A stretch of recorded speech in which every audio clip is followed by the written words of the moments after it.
Hey, it's Jim again with RiotSportsMarketing.com. Let me start today's video with telling you a short story. I grew up outside of Pittsburgh, go Steelers. I wrestled for my high school team, ran cross country there, graduated, went on to the University of Virginia, had a successful wrestling career there. After I graduated from the University of Virginia, I began receiving correspondence from them. They started sending me brochures and media guides, and it evolved to email and then Facebook and Twitter, and so they're educating and keeping me educated and involved. And they want me to be a fan, right? How nice. They want Jim Harshaw to be a fan. And turns out they wanted me to be a fan for a reason, because they wanted my money. And so they asked me for money. What did I do? I opened my wallet and I gave them money. And they didn't say, okay, we'll exchange you some cookies or coupon books or scratch-off tickets or candles for this money. Turns out I wasn't in the market for those things anyway, so it worked out nicely. I gave them money, and what they did is they put my name on a list. It was published on a list with a bunch of important people. So pretty cool. Good fundraising model, works. They raise a lot of money, and then you look at my high school, my alma mater, high school.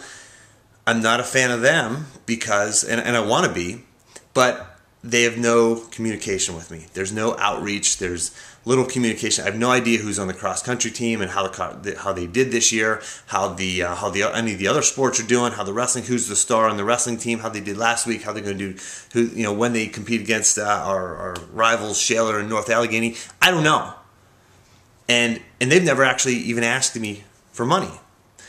And how would they? Because there's no real avenues of communication.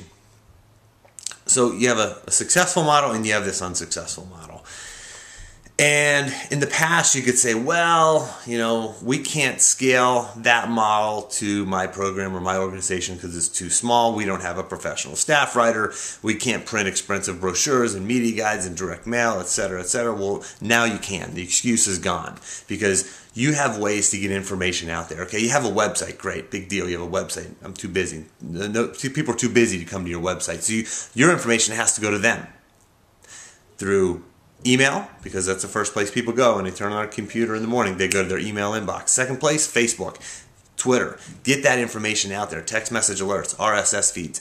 Get this information out there. Make it easy and accessible for people to stay educated and involved. And then you can ask them for money. You can start raising some real money. So this model is now scalable to any size organization, whether they're the smallest organization to the largest corporations. They're all using it. It's being used successfully, and that's really the Riot Sports Marketing model, and that's what our system actually does for our clients. Makes it easy to get that information out there, and it makes it easy for those fans to become fans, easy to educate and involve them, and then easy to ask them for money. So look into these avenues of communication, use them, educate and involve your fans, and you're going to go places. Good luck.